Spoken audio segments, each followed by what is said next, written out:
Alright everyone, how's it going? This is Rexford here, and I'm back yet again, another anime tutorial series for beginners episode, and this episode 6 or so, something like that.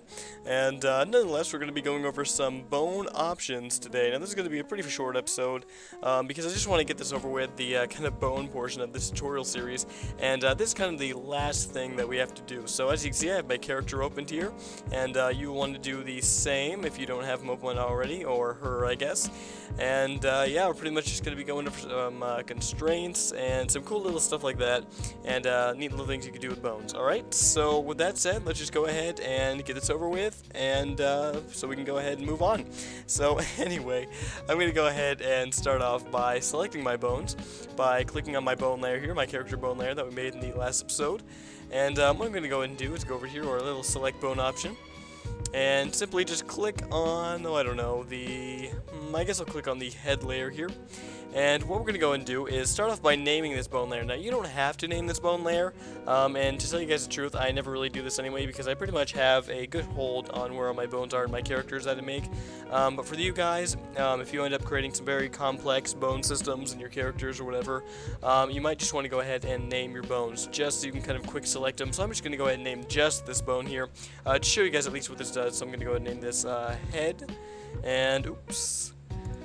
Okay, select that again, and head. And what we can do now is, say we didn't know, okay, there we go. Let's say we didn't know which bone is which. We had a whole bunch of different bones. We wanted to just select the head bone.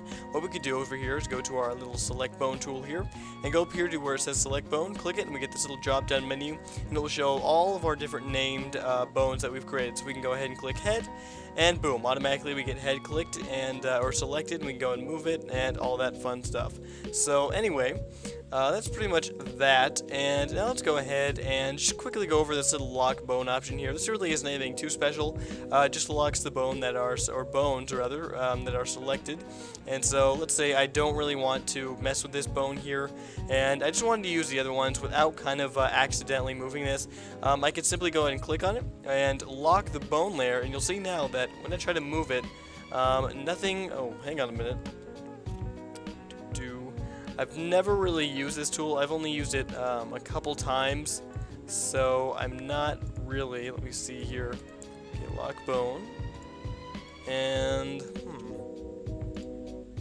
it was actually working earlier. Let's see here. Oh, geez, that's very strange. Lock bone. Oh, you know what? Yes, okay, wow, silly me. Alright, so anyway, let's go and delete that here. So apparently the lock bone only works on frames other than frame 0, because frame 0, for those of you guys who remember the first episode, is your customization kind of frame. So you're going to be doing all your creating, customizing, and changing and all that different kind of stuff, at least for the main purpose of your characters and backgrounds and everything, in frame 1, and then, or frame 0 rather, sorry. And as you digress in frames for animation, you're going to be able to, you're not really going to be able to, I guess, it's kind of hard to phrase this here, but I guess create new objects, and I mean that's pretty much the gist of it. So basically, if you were to lock this bone here and you want to animate this character, and you didn't really want this bone to move, at least not yet, you can simply just lock the bone here. And you'll see now that I can't move this locked bone, but I can move the other bones here. So that's pretty much what that does. Pretty nifty there. As I said, I don't really use it too much, but I can definitely see where it would come in handy. So what we're going to go and do now is go into our bone constraints. Now, bone constraints are pretty cool things, I guess, to have. They're kind of like IK in 3DS, or not 3DS Max, in kind of 3D programs, which for those of you guys who don't know what IK stands for, it stands for inverse kinematics, rather, and it basically is kind of a restraint on the bone. And basically it's a bit different than how this setup works in anime, but for the most part what we're going to go and do here is, you'll see now that we have our bone selected, we have clicked this angle constraints button here, and what this now does is when we move our head, you'll see that it only goes to each one of these little lines or constraints, and that's as far as it can go. So what we're going to go and do is kind of, there we go, kind of edit our little bones here so that we have a bit more realistic of a character and he doesn't move all over the place. Excuse me. So to change this, we're going to go ahead over here to our min/max degrees little options here, and we're going to go and type in negative. Let's put negative 50. That work? You know, I'm going to go a bit lower, and you'll see that these are the lines here. These are straight lines changed in real time as well, so that's a really nifty effect. Or nifty addition. Enter. Alright, so I think I'm going to go 25 for both of these here. Alright, let's go and test that out. Alright, and there we go. It looks pretty good. Works pretty nicely for my standards here. Alright, so that is great, and let me go ahead. Okay, good. Alright, so let's go back to constraints here, and now for the angle bone, or angle control bones, I don't really use these often, and to tell you the truth, I think I've only used them like once as like a little test, so I'm not really going to be going over these because I'm not too familiar with how they work and such, so I'm going to kind of be skipping over these for now, and I don't think I'm actually going to be going over them in the rest of the tutorial because they're not really, I mean, I've never really used them that much, as I just explained, so I mean, if you guys want to look them up in your own time, that's great, but for now I'm just going to go ahead and skip down here to the bone dynamics section here, and again, just like the angle constraints to your bones, all you need to do is go and click this box, and these are actually really cool. When I actually got into these, I was really just kind of surprised at how they all work and everything, and how just kind of a neat effect that they give off. And basically what we can use these for is, I'm going to go ahead and actually choose a different bone here. Let's do, I guess we'll do the arm over here.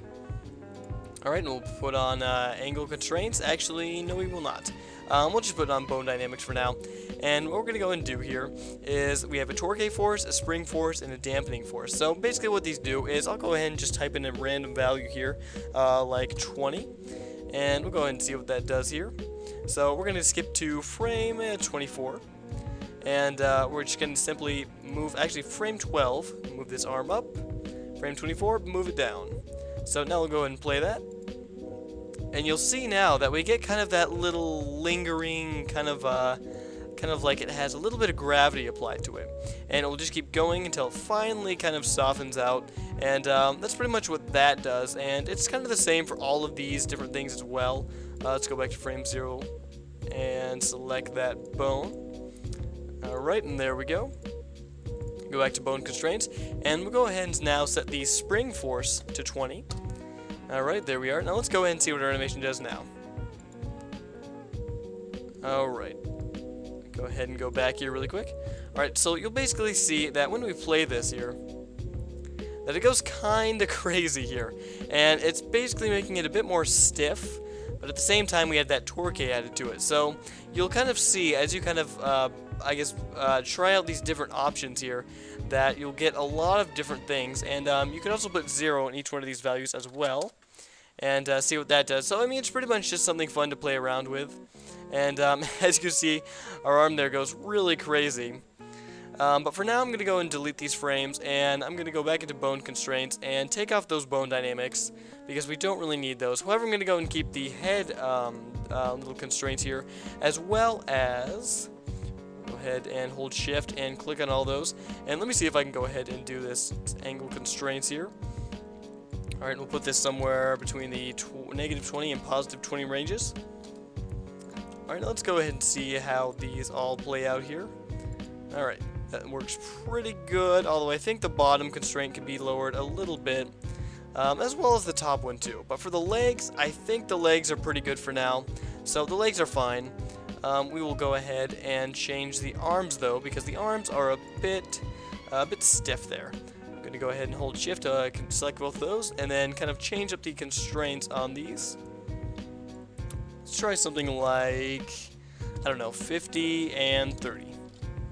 See how that looks. That looks, let's go a little bit higher here. Maybe 50 over here. Actually, let's go something like 65. And it's pretty much just a case of how you want your arms to work, and just kind of what you feel is right for your character. Like for me, I want to make this a bit realistic, so I'm going to go ahead and set it to something like this. Alright, let's test this out now. Alright, and there we go. That looks pretty good for my standards. Maybe a bit more on the bottom, but for now this is pretty good. for my character, and I like the way this looks. So that's pretty much what I'm going to keep it at for now, and I'm going to go and end off this tutorial here because that's pretty much all I wanted to go over this time. And in the next episode, we're going to go ahead and go over some fun animation. So that should be a really cool episode. We're going to finally get into some of these options over here, what they do. And yeah, that's pretty much it for this episode. We've covered the bone section of Anime Studio, at least for at the very basics, and kind of how to get our character all set up in that respect. So yeah, next episode we're going to go do some animation, so make sure to stay tuned for that whenever it comes out, which might not be for not too long of a wait for that episode, but it might not be for a while here. But for the most part, we're going to go ahead and just go file and save. And there we go, guys. That is it. And feel free to comment, rate on this video, and maybe subscribe to my channel for upcoming updates and future videos. You guys know all this stuff. And until next time, or until next video, rather, I will see you guys, or rather, this has been Rex Furry, and I'll see you guys next video.